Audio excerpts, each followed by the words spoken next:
Hello, everyone. Welcome to Anderson Ranch and our summer faculty lecture series. I'm Liz Farrell, Artistic Director of Painting, Drawing, and Printmaking. And I'm thrilled that we're going to be hearing from both William Downs and Holly Hughes this evening. All right. So before we begin, please take a moment to silence your cell phones.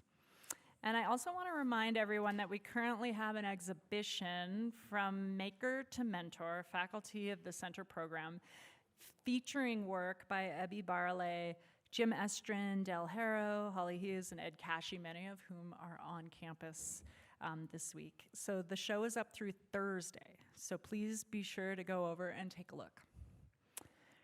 I want to start by recognizing that the Anderson Ranch campus resides on the historic tribal lands of the Ute people, who've called this area home for over 800 years.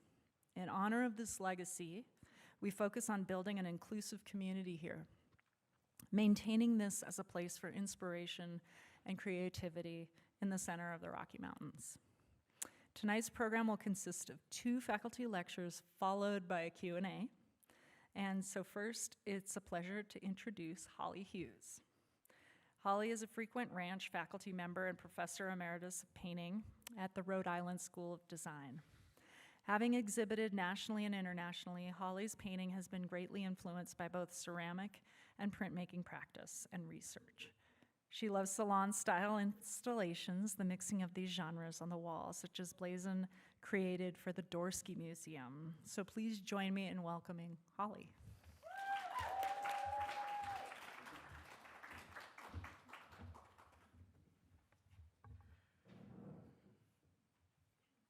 Do I just click to get it to go? Okay, fired up. Is this good? Can you hear? Hillbilly elegies got nothing on me. I grew up partially in a trailer in Texas, and we moved a lot, sometimes in the middle of the night. But I learned empathy and kindness and honesty, unlike some people we know.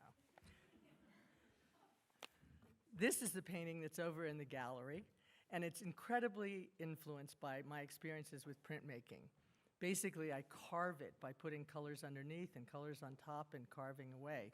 And this image, when you see the real painting, you'll see how much better it is to see the real painting, because there's a kind of raking light in that gallery that shows the physical texture of the painting.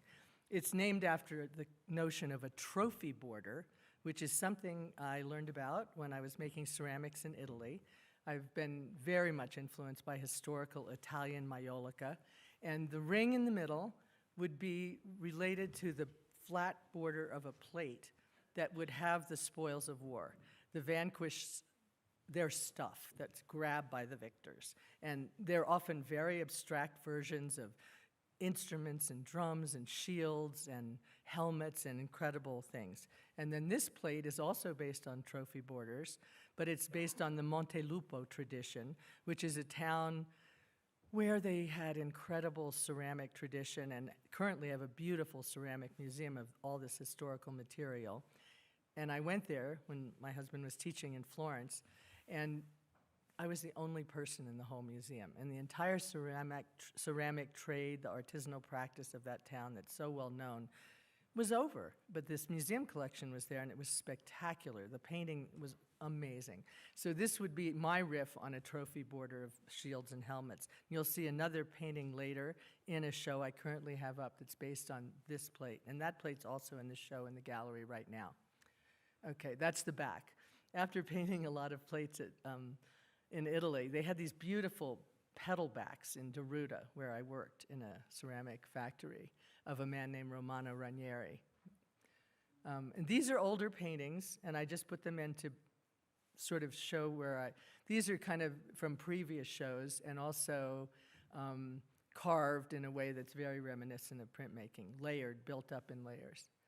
This was the last painting I made in the studio I had in Jeff Gibson's building in the town of Claverack. He bought a giant old school, and I had this great classroom. But then he was invited to represent the United States at the Venice Biennale, and he hired another 12 people. He had all these people beading and making these amazing sculptures, and I had to get out of my classroom. He needed it.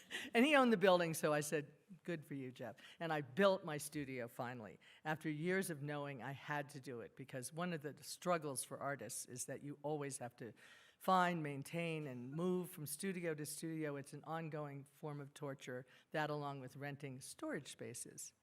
So that was the last painting I made in that building. And then I tore down a garage and ripped up a few apple trees in a state of total panic because I didn't have money to hire an architect, and I didn't have money for a GC, and I had to figure it all out.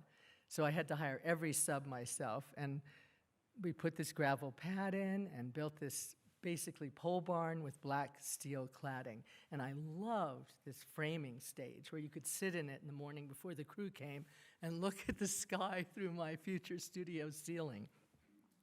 So while this was getting built, COVID was raging, and my husband was running a grad program for NYU on the kitchen table, and I was in the dining room making gel plate prints. And that's how this whole teaching of gel plate prints started. So I was making things like this, thinking about structure, and these, for instance, both from the same stencil that was cut. So sometimes there is a matrix, even though it's a mono. So you can make monotypes or monoprints off of gel plates. Monotype means really one of a kind, no matrix, and monoprint means there's some kind of matrix, and that stencil would count as such. And a lot of them had to do with precarity and balance, and this was from a group that came out of thinking about the movie 8½ by Fellini and the kind of crazy, wacky circus acts and balancing acts. You can get fantastic textures, as everyone in my class is discovering. Again, the dark shapes on this were cut stencil. And so these were all prints that I made at the time I was building the building. That one's called Day for Night. And then you'll see some that are in my current show. It's always weird when an owner of a gallery or a curator comes and they don't necessarily pick the ones you think are the best. They pick the ones they like. And that's a strange thing, but you don't want to say, well, no, that's not a good one, because they love it. It's sort of insulting if you contradict their passion for certain works of yours. So anyway, that's a collaged gel plate print. Oops, sorry, skipped over that one. And that was the 2-person life preserver print that I made so my husband and I could be saved during COVID. And there's the building, once it got its steel cladding, and how it looks now. And there's my show that's currently up, wrapped and ready to haul over there. And I'll show you more of what's on the left-hand image, which is a rug I made in Mexico with a family. They made it for me from a print. Here I am, welcome to my show. So this is up now in Hudson at the Pamela Salisbury Gallery. And it's an old, very raw-feeling carriage house that's got multiple floors. And it's odd, but I've had 3 shows on this one particular floor, because I had 2 shows with the previous owner of the gallery. And now a new owner has it, and somehow there I am again. So it's a wonderful space. It has one long room and little rooms down the side, so it's interesting for hanging. So I'll show you some of the installation shots and then pictures of the individual works. This is a collage made by a brush drawing that's done fairly rapidly, very verby and quick, and then I print material for that drawing, and then I surgically install it and glue it down, but not till I've made all the decisions. Some shapes will change 4 or 5 times, and then once I've got it all singing together, I glue it, and it's almost imperceptible, the fact that it's a collage. They're extremely flat. And this is a painting that's, again, very influenced by collage, but also I printed with gel plates right on the painting, which is something I've started doing. It's called The Clearing, and the one previously was The Vessel. A lot of them have a reference to a ceramic vessel in them. These walls are just, I mean, you could skin your knuckles if you bump into one. It's a very crude building, but very beautiful. And that's one of the prints that was just on the previous slide. Growing room. It's very weird to see these that tall because they're this tall. This is from a group called the Hippie Tie-Dye Group, and it's called Earth Day. And that's the other side of the little room. And there's this one, Moon Shadow. And this one, Fences and Neighbors. And this is this is a very strange photo inside the next long little room, which has this diptych in it. You can see this one's called Kinship, and I was thinking of these two shields as emblematic of either families or tribes or countries or, relationships that had a lot of accompanied insignias and things like that. This is called Flirtation. This one is made, I started making some now that have colored lines instead of the black drawing, the initial sort of scaffolding. And this is 3 of the collages and then the little horizontal collage. Panoply. So I'll be printing things that are reminiscent of sky, water, space, create a landscape ambiance and then build things that are the occupants of that space. And then certain textures come from things like shells that I collect, or if you see the little lines in that little shield-like form at the bottom left, those are made from shells. This is called the Highlander. I think of it as sort of, I like things that remind me of plaids and argyle socks and stuff like that. And I like to create that sense of a complicated push-pull with the environment and the objects, each sort of dictating, the way the next door shape is seen. And that one has its vessel in the lower left. It's got a green leaf pattern on it. This is called the Juggler. And I often have circular movements in the works where there's an open center. And, I'm trying to create the sense of these things moving around in that manner. And I'm also learning to juggle because my tennis coach says I have to. These are a little distorted because the way the pictures were shot stretched them wider than they are. That's Oh Sunny Day on the right, which is coming up. And here are 2 other collages. Sometimes I have images that exist, say, on a deck of cards or in textiles or in ceramic history, but that all, at some point, were ways of coding information about the natural world. And so there are patterns that are fish scale patterns that would be traditional on certain Italian ceramics, but I like to use them because for plant form information. On the bottom right here with the white lines is the fish scale pattern on the upper left, and the one on your left is another area of that fish scale pattern. This one's called Species, and it's a pronto plate print and then hand-colored with gel plate. This is the Oh Sunny Day. Very summer elegy kind of picture.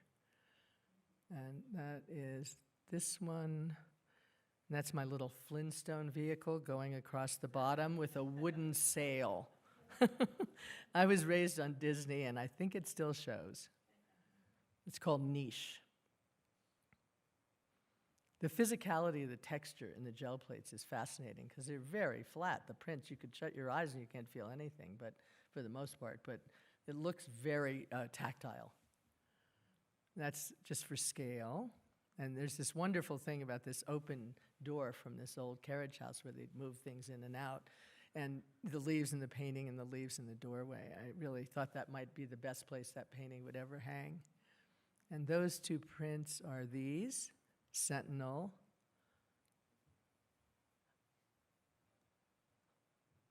and Guardian. And that's the painting at the end. This is one of those paintings that you're like, did I really make that? And then months later, you're like, that's my best painting. So I named the whole show after this painting. And Bruce really hated this painting at first. He's like, the eyeball, the egg, and then now he really likes it. But it's slow. It grows on you. At first you think, really? But, you know, that's the way a lot of things are in life. Salad Days is the name of the painting, and that's the name of the show, because it's a quote out of a Shakespearean play, but it's changed its meaning over time. It doesn't mean this impetuousness of youth and innocence anymore. It often means now a moment of one's true powers. So once I quit my job, I thought I should have salad days again. Yeah, I loved my teaching job at RISD, and I have RISD students in my class right now. Somewhere they're out there. And but I really had to stop. I had so many wonderful art students there, and I meet them up again at the ranch a lot of times, but I needed my time for myself. I became incredibly jealous of my own time. This is called Lost Order, and this is based on those Montelupo trophy borders, but it's moved out of the heraldic power imagery zone in the middle, which is slowly being closed off by nature. And I printed all the leaves on this too. It was a really fun one to make. This is the Dell. I think you'll recognize some of the things we were doing in class in that collage of pieces of gel plate prints. There's this elevator in this space that's a huge square opening in the middle of the building. It goes all the way from the bottom to the top. It's the kind you pull the rope, like in the old loft buildings, you know? And it's just beautiful, this building. I love it. That's called Two on a Match. And it's a painting that's really, again, about this kind of precarious balance. And the notion of, you know, if you're hiding and you're in a war zone, you don't want to light a second and third person cigarette off of one match, because the second or third person will be shot, because by then they will have gotten their bead on you. So that's a notion of precarity as well. There's no collage in that, but you can see that the way I was making the collages has influenced the way I'm making the paintings. And these are made with flash paint, these new paintings. I at some point thought, why am I making a show with a paint I've never used before? Bad idea, but it worked out. And this is a bigger collage of gel plate prints into, you know, surgically installed in a drawing. It's called Local Territory.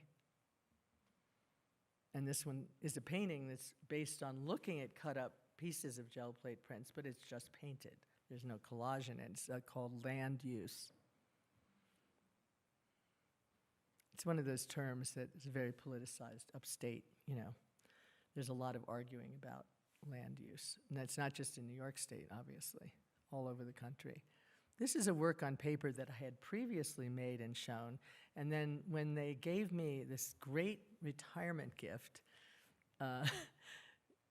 actually, the guys in my department went to the woman whose home I rented a room in for many years, who was a part-time faculty member in the textile department, and she was a jacquard weaving expert.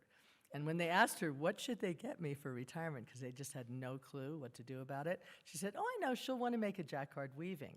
So it took 2.5 years because of COVID. But from this print, we made a repeat, and then eventually it got on to the incredible giant computerized jacquard loom. And you know, the program you do this with, you have to license from a company. It costs like, I don't know, hundreds of thousands, and the students all get to use it, the grad students particularly. And I got to do it, and it was super fun. And that's the loom whisperer. It keeps this giant monster running. And that's the test piece of the fabric. And then we made it, and there's something I upholstered with it, and the test piece on the wall where every 4 inches we've changed the yarns and the print it was made from. And then this thing in the back left, I put this in because that rug I made with from another print when I was down in Mexico. I went to Mexico twice with Anderson Ranch to teach painting on tiles and plates. And another time I went and rented a house, and I found this incredible guy who sold textiles, and I showed him this print I had, and I asked him if there would be a way I could get to make a rug from it. And his father was a rug weaver in Oaxaca, so I got to make this with them. And that's the original print. And this is a print I'd also like to make a rug from, because once you do it, you're kind of, can I do it again? This is a little painting, but again with printing on it. This one's called Southern Exposure. This one's called Glamping. These two, this one and the next one, are the two newest paintings. I'm not even totally sure they're finished. They're not in the show. They're kind of slightly lurid, actually. There it is in spring with the sole surviving apple tree. The others had to sacrifice themselves because the road had to be put in for the fire trucks, they told me. The code stuff is really tricky. No, I had to get the building permit, and the guy who inspects everything was such a big guy, and he was so scary, and I'd go in there all prepared with all my paperwork, and I'd ask a question, and then one time I walked in, he said, "Holly, no more questions for 3 weeks." Because I was trying to follow the rules, and it turned out he didn't really care. I was getting my permit. So during the building, just after I finished the building, but wasn't really making the body of work that's in my show yet, we went to Spain. And this is the kind of tile work that has always inspired me. And when they repair these tile murals, they often put tiles in that weren't the right one for the spot. So you get these great collisions in the imagery. That's the blue. And here we are painting tiles with the people we were traveling with in this place I found.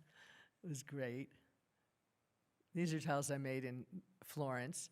During COVID, I couldn't go and do all these things, see ceramic museum collections, make tiles in workshops, or do any of that. So I made a lot of prints that looked like tiles. And somebody wanted to see watercolor monotype in my class. And that's a collagraph plate with watercolor monotype print, little prints all printed at once inside. So the black and white part's very physical and textural. That's done with hot glue gun.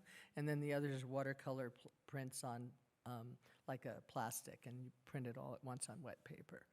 So these are prints that are made that way with the same collagraph for all three. And this is another one with watercolor and collagraph.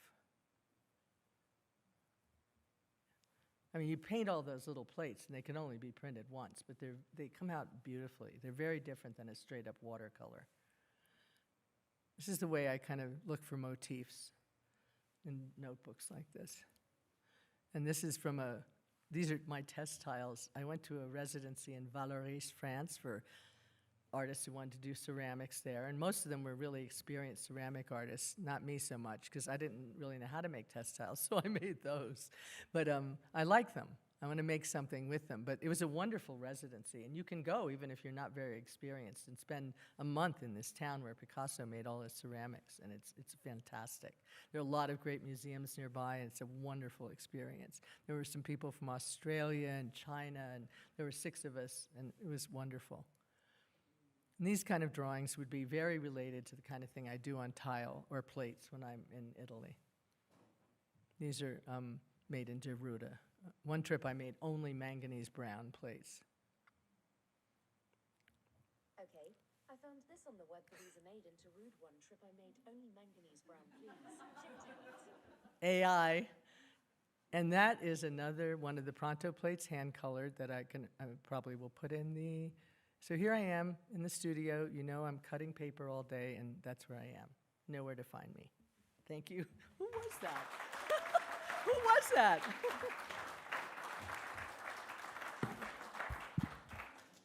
Siri? I'll just pull this out. Okay.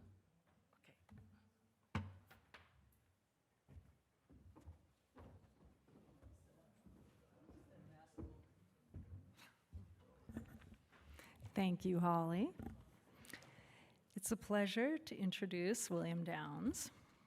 William is an award-winning contemporary American artist residing in Atlanta, Georgia. He received his MFA from the Maryland Institute College of Art. He is represented by Sandler Hudson Gallery in Atlanta and was chosen by Artadia as their 2018 Atlanta awardee and by MoCA GAWAP Working Artist Project for 2020. So please join me in welcoming William.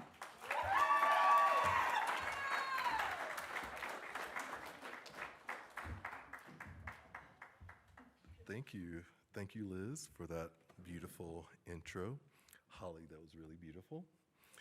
So I have thank you for my class who are here. You guys have been amazing for the last 2 days. But if you go into the room, it looks like we've been there for a couple of weeks. So thank you guys for working so hard. So in my discovery and my challenge of making a new slide presentation, because I usually have one that's like my stock one, and I can say it with my eyes closed, and I have these like stories that are like spider webs, but I thought I would be pretty precise about this one. So I'm showing you 3 parts of my current life that I feel really excited about. I work in a lot of ways. I work directly on the wall as a pseudo-muralist. I think I only have 4 murals that are up right now. Everything else gets painted over, and I'll talk about that in the process. But I mostly work in black and white, and then there's some challenges that happen that I take upon, because if someone calls me and asks me to do something, I say yes, even if I can't do it. I take the challenge, and I'm going to show you with one of these projects. But I worked for the Maryland Institute College of Art teaching drawing for 8 years. And in that, I saw a lot of beautiful exhibitions in the gallery. I got a phone call one day from Gerald Ross. He's the head of the exhibitions. And he asked me if I would be interested in doing a solo show in the gallery. And I was like, yes, I would.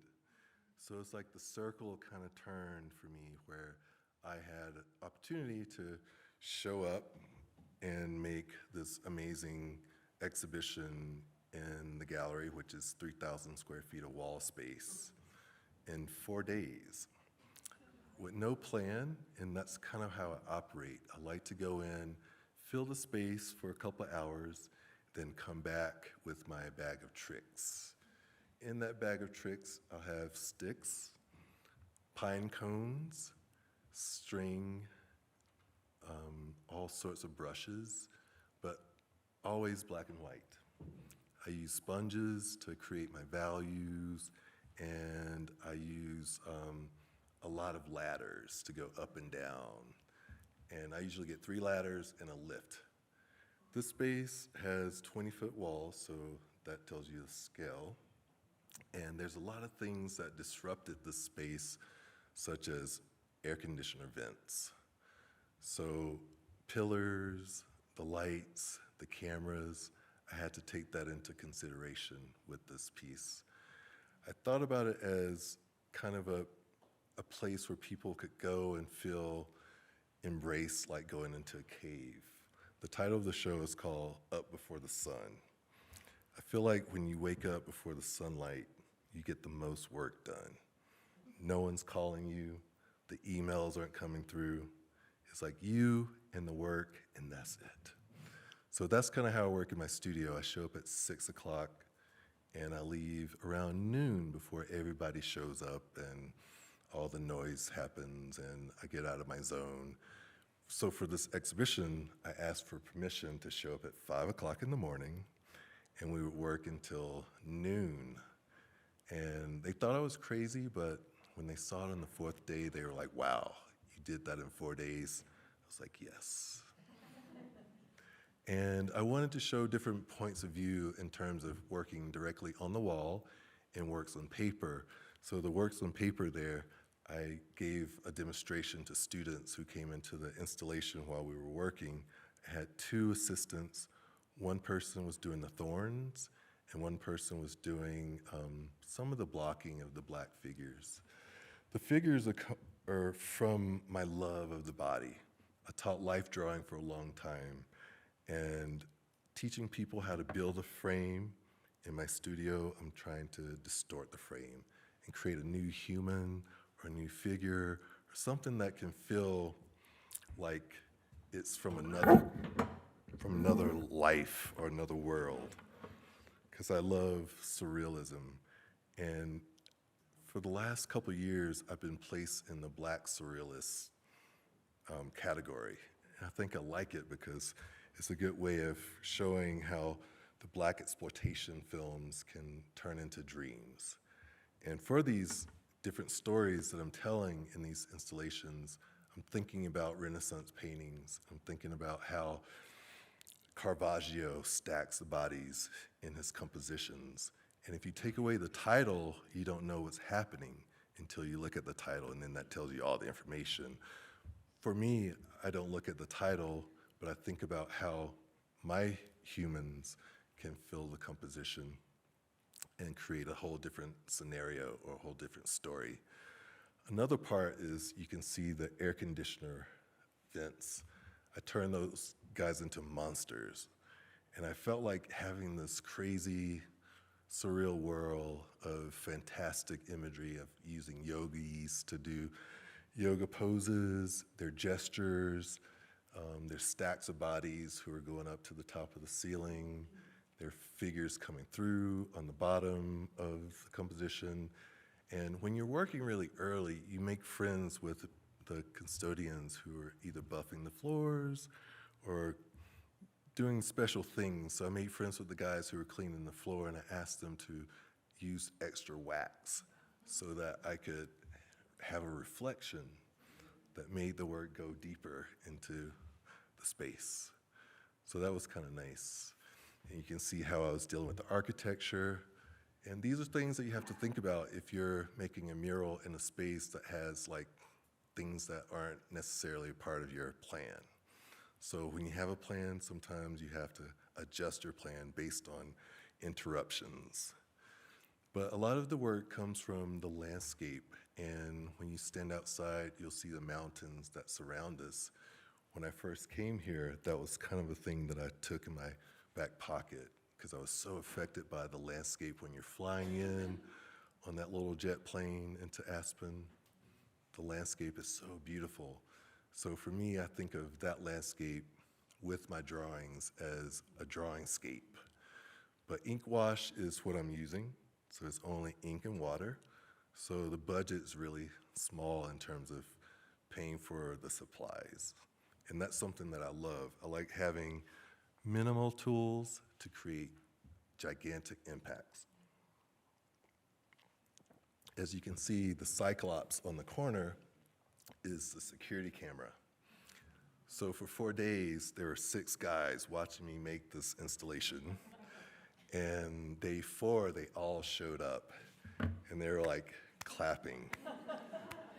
And I had no idea that they were watching me the whole time. So that made me feel really honored and special.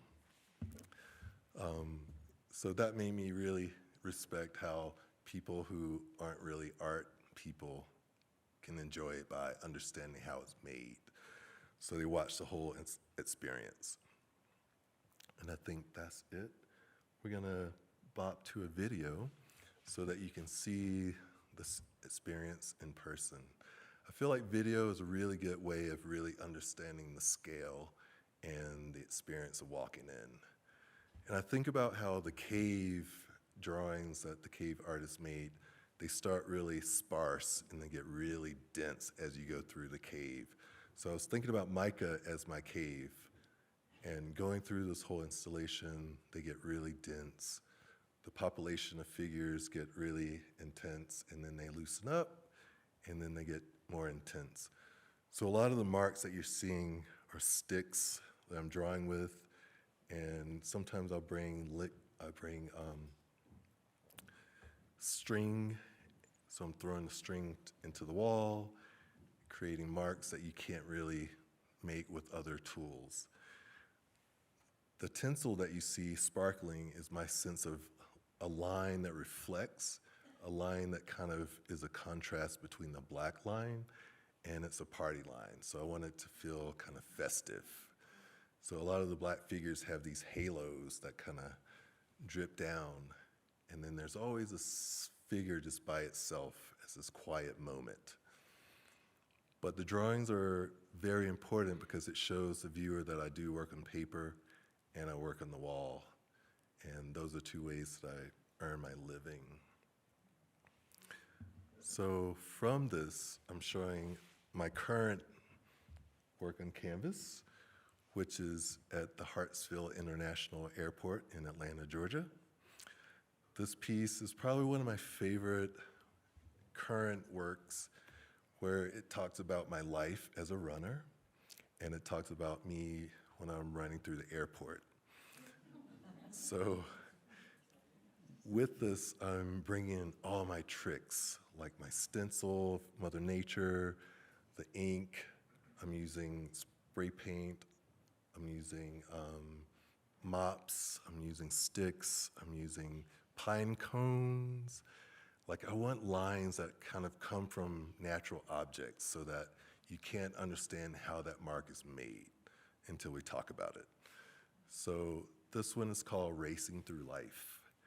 And a lot of my figures don't have gender or race, and it's kind of like my way of giving the viewer a reflection of themselves. So they can be anybody. They can have more of a connection.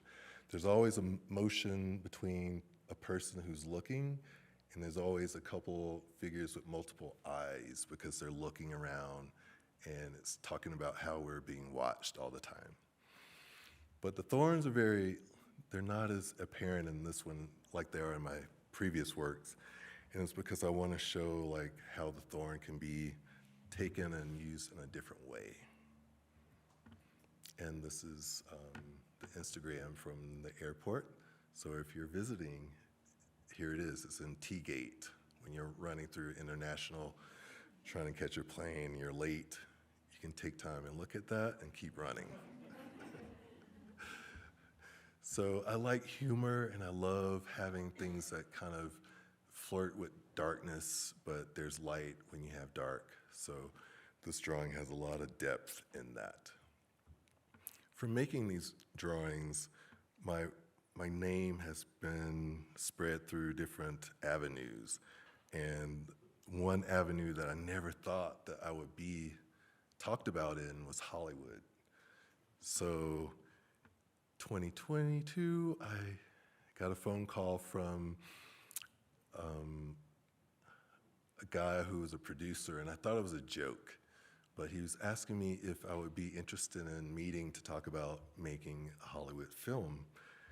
And I said, yes, let's do it. So we met at a coffee shop, and they were very serious. Like, I was like, oh my God, these guys are so intense. I don't know if I can do this.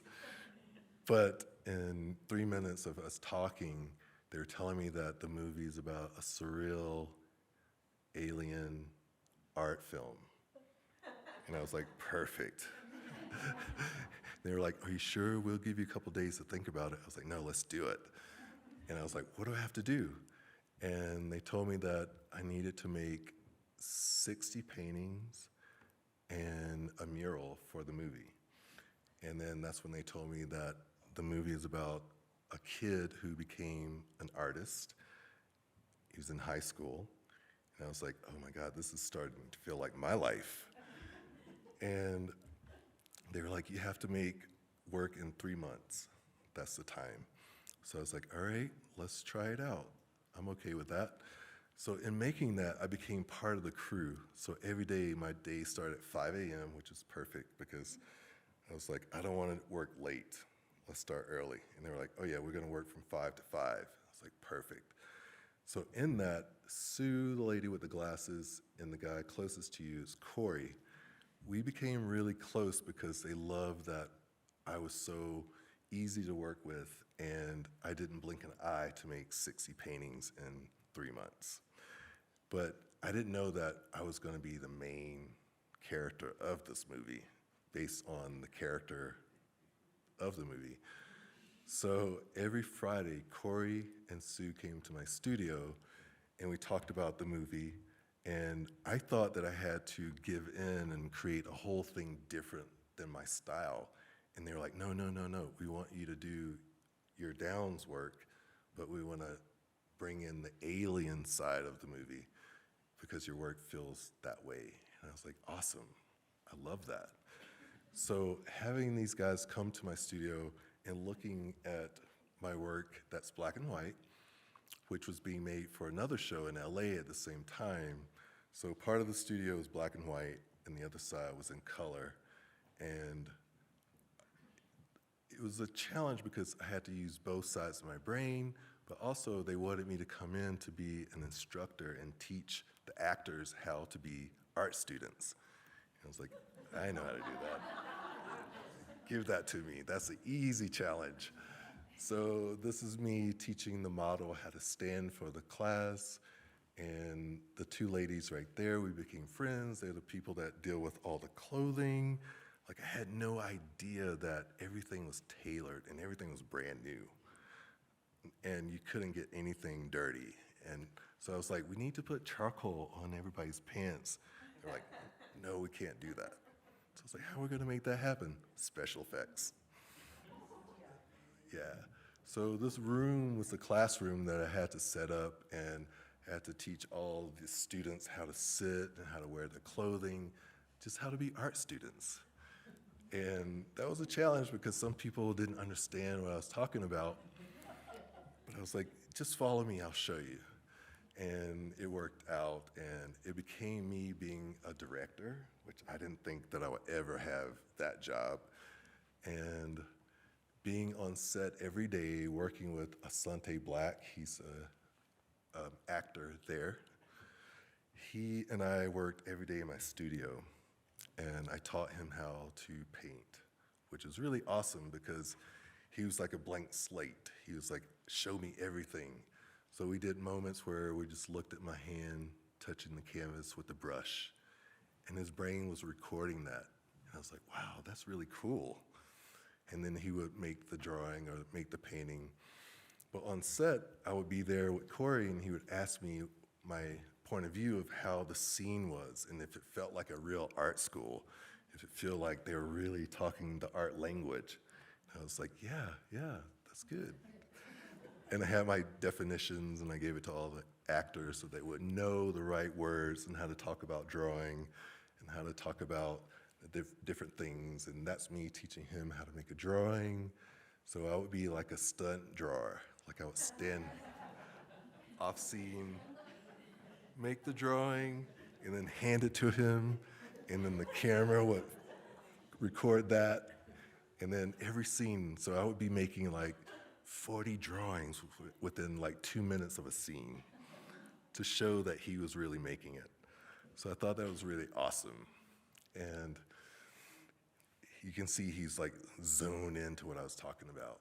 And it was really cold in that room because there's no heat or air. And this is a scene from the film where he's like pretending to draw Chloe. She was the girl that he was in love with. So all of his drawings in class were about her. So I would sit there in the class and draw her and then hand them over to him. And he would make some marks on it, and the camera would roll, and they would cut, and then I would come in with another drawing, and that would do another film run. And then there were moments where we were headed to the big epic picture was a mural. So this was a moment where the painting had to be a really close, like, important part where they would photograph my hands that had paint on it so that they could repaint the actor's hands with the paint. So it looked like he painted it. And these are the details that I didn't think about, like teaching him how to roll the paint on the wall. We practiced that in my studio every Thursday, I think, until he got it right, so it looked like he was painting the wall. And then basketball was a thing that Corey and I had in mind, or together, so we would play basketball between sets. He's like 6'4". So in making the work, I made 3 panels that were 12 by 12, and there are different parts of the film where the actor's actually working on the panels. So there's a scene where Corey, the director, is telling him what the feeling of the scene is, and he is reacting to it with the paint, like we talked about in my studio. But these panels were pre-made so that he could work on them in the film. And this is the blue screen where he would work on the larger part of the mural, and they would film and put those square panels inside of that blue screen. And here's another panel. So all of these would be injected into the blue screen when he was working on them so that it could pretend like he was working on them, which is really awesome. And that's my hands, but they didn't want me to wash them so that he could repaint them on his hands. And that's us talking about all of the mark making and how the actor is going to touch each part and make it feel like it's real. And the guy in the bottom, he's the camera tech, so he has to know like the point of view of how the camera is going to look at the part of the painting. And for me, it's really exciting because I never knew that film had all of these different parts and how everything is like a puzzle being placed in. And you can see that's 5 o'clock in the morning, sun's coming up. And I think, okay, so this is a section where the actors are learning how to make marks on the paintings. And then that's me making the mark after each scene. So I'll come up and make the mark, and then they would pretend like they're making the mark, and it'll disappear. So it was like a really nice animation kind of feeling for me. And they really got into it.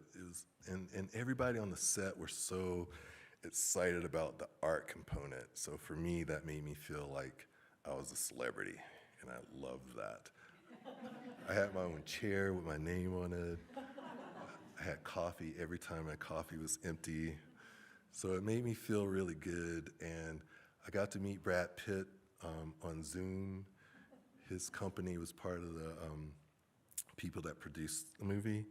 So that was really cool. And we would be in weird places like this. And I would be making drawings like in the bushes over in the corner, because one of the scenes was him, the actor, making drawings about Chloe. And then I would have to come out and hand it to him, then go back into the brush, and then come back. So there was a lot of that action happening, which I wish they had footage of me working, making the movie, because I feel like that's a new movie that should come out. So I was making things like this is not my normal way of making work.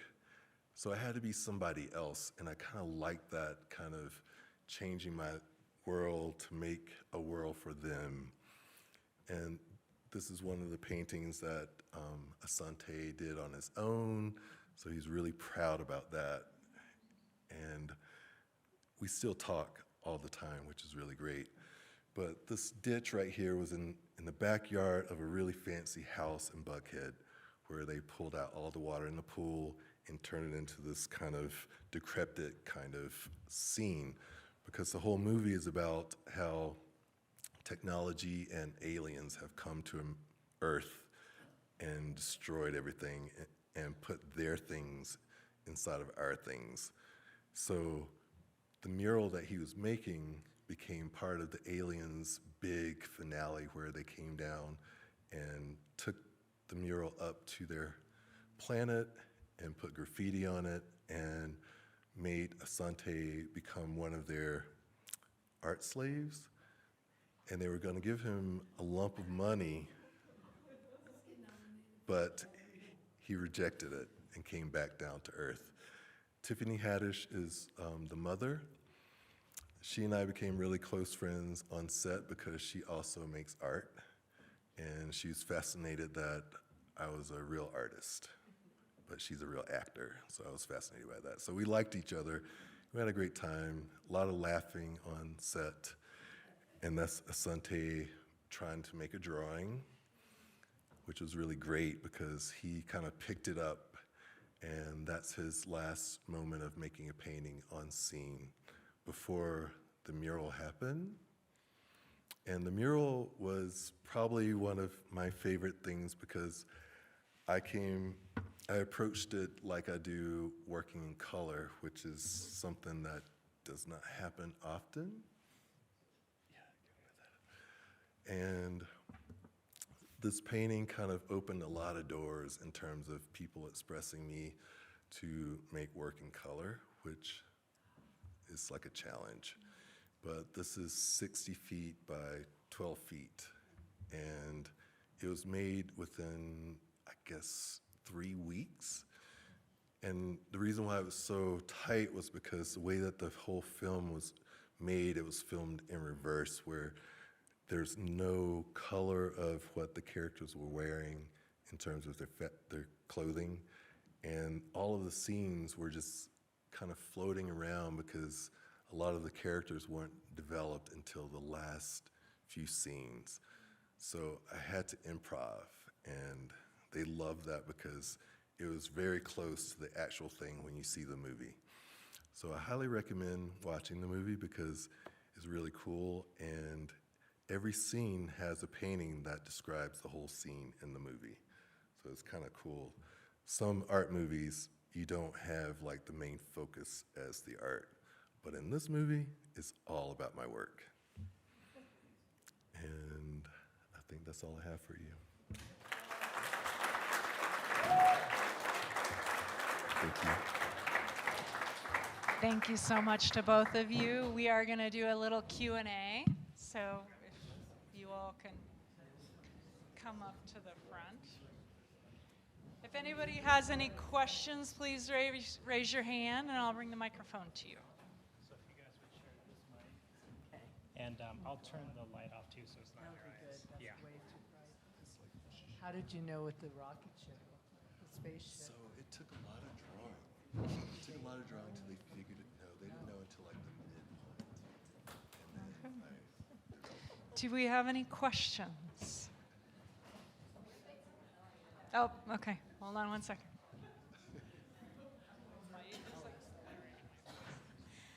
Hi, thank you both for your lectures tonight. This question is for both of you. I was curious about both of you. I mean, it's great to see both of you work on the same night because you are in context with each other. And I think what's so interesting is that you both work with this cacophony and energy in your work. And I started thinking about democracy of theme and form. And I'm wondering if you could talk a little bit more about that and how, especially, how there's not there's a lot of democracy and focus and imagery. Can you talk a bit more about it? Well, when you say the word democracy, I think about the vast bank of imagery that we all share ownership of. And, I think that I can look at an old fragment of a prehistoric pot, or I can look at, a piece of a soup can label and think about Andy Warhol, and I can look at wood graining that some artisan did that's magnificent from some period of time. They're dropped threads from so many moments in history and culture from all over the world that are just there that we all have the right to touch and pick up. And to me, that's kind of part of the democracy of it. So I never felt that my art came from art entirely. It comes from this attic that resides in my head that's just packed with so much stuff that has come before me that I am completely indebted to for everything I visualize. Yeah. So for me, I think about singer-songwriters, and I think about how a song can give you all the visuals, and I think about how certain people like Bill Callahan and Will Oldham, they both write these beautiful songs that have a certain kind of mood and melody. And for me, I bring that into my work to give it a tone and feeling. So the democracy, I feel, comes from the music that embraces and talk about humanness. I think that's it. My father was a musician, and he definitely told me I shouldn't go in that direction. He called me old one note. But, I never felt there was, I think all the arts share that same kind of sensation of that democracy. Also, do you listen to a lot of music when you work? I do. I try sometimes to curate people based on the work that I'm trying to make. So What you're listening to. what I'm listening Yeah. to. So Sun Ra, I bring in when I'm making abstraction because I don't want other people's words to interfere fear what I'm trying to Right. draw. And then when I'm trying to make beautiful little cuddly drawings about human life, I play people that tell stories. So those stories get wrapped into my stories, and that's kind of how I produce the curation of the work. And I like to listen to things in other languages where I can't really understand all of the words, like Nice. Buena Vista Social Club or something. Yeah, that's Yeah. nice.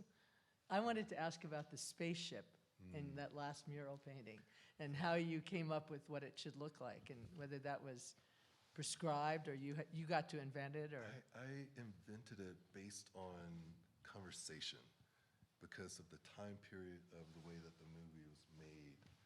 Everything was kind of backwards, and when they thought about what the revolving ship was going to look like, the guy who wrote the script made a little drawing that felt like a primitive 1980s kind of spaceship. But when they told me that it was going to have a golf course in the middle, and there are these moments where these other ships are going to come into it, I thought I would think about how it would look like a platform from Star Trek. So I was looking at some Star Trek drawings, and I came up with that image, and it became perfect because the real thing was very close to that. Right. And I didn't see it. Yeah. So it's like I made it, and then they showed it to me, and I was like, oh my God, that's so right on what I was thinking. So it was kind of like luck in that way. Yeah. And I think me and Corey, the director, we had so much in common, so I kind of felt like his sensibility and the things that he was reading in terms of sci-fi, I kind of took those things and researched and created a drawing based on different kinds of spaceships to create my own spaceship. I got to ask one more question. When they paint over your work, Yeah. like the whole gallery at Yeah. Maryland Institute, Yeah, and you have this documentation of it, yes. is that the way the work lives, or is it just in the memories of people who experienced the All of cave? it. So it's like a memory thing, and it's the activity, because everybody in the beginning knows that in the end it's going to go away. Yeah. So sometimes people show up with chairs and wine, and they sit and watch me with my best paint. And I do the first 2 coats of paint. And it's like this ending ceremony sometimes. And I've seen people weep a little bit because they've been living with that thing for 3 months. Yeah. And So their you cover it, tours- the yeah. first layer. Yeah, I show Oh, up and that's do cool. the first 2. For that one, since it was so big, I had 2 assistants who came behind me. But it's kind of like this ending of a film. It's like you make the beginning, and this is the end. So it goes away, but conceptually it's still in the wall Right. because the skin of the paint, it covers it up, and it's It's in still there. there. And I love that, and for me, it keeps me moving forward because I don't have to think about it. It's still Yeah. standing. Yeah. So it opens up room for more. You have a question? I'm not up there. Can they hear Oh, us? can you hear me okay? Can you hear us? Yeah. Okay. I sort of had a question thinking about it was like formed when looking at your work, but I think it applies to both of you. Like when I was looking at your work, like thinking about like some of the figures had 2 heads and faces looking in both directions, and it reminded me of the Roman god Janus and like how he's the god of like doorways and like thresholds. And it's sort of both of you sort of asking about like thresholds or like entering and exiting spaces and like how that changes you, or just like the passage of time and like the same or are we different every moment, or like I don't know, even with like plates, like the threshold of like being hungry, food, and then being full, or I don't know, running, going from one place to another. I don't know what thresholds mean, or like the threshold of your own like sort of creation, or I don't know, just thresholds in general. Okay. That's a great question. For me, it was a moment that turned into an epic situation. So my mom comes from a huge family. She had 7 brothers and 8 sisters. And all of my uncles love to tell stories. And me as a kid, I loved to hear those stories because those stories made my sketchbook that my mom gave me, made my work. So my uncle was telling me about this time where he always had to look like he had eyes behind him and eyes in front of him. And I was like, what does that mean? He was like, well, where we grew up, we had to always watch our back. And for me, that hit me hard to think about 1960. You go into the grocery store and you don't know what's going to happen. So I thought that that would be a good character to bring into the work and to also talk about motion and movement.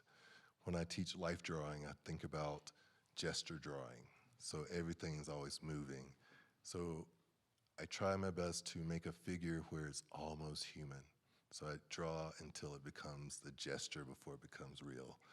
And for that reason, I have a character in everything that's looking that way, back and forth.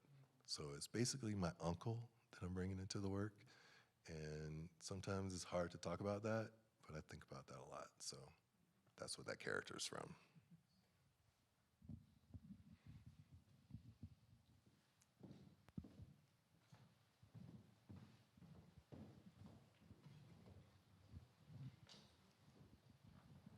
This is a question for William.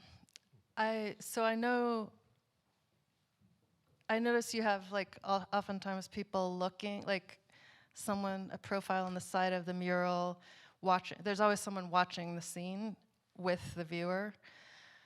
Do you have someone in mind of who that is? That your uncle too, or like is that a generic figure, like, or is it a compositional decision, or where does that come from? It's all of those things. I always feel like my whimsical characters, they need support. So the black figures, the silhouettes, they support everything that's happening inside. So they don't necessarily have like this heavy, amazing reason, but conceptually and being a drawer, you want balance and rhythm and movement. So the black figures help all of that happen. And it's more of a graphic design, a writer. I'm envious of writers. So I think when I'm making these drawings, I'm approaching it through a writer's perspective. And when you read a James Baldwin book, he is a character within the story. So I think about myself as a character inside of the work. So sometimes. Much. Thank you, Alex. So good to be working with you. Awesome. Thank you, everybody.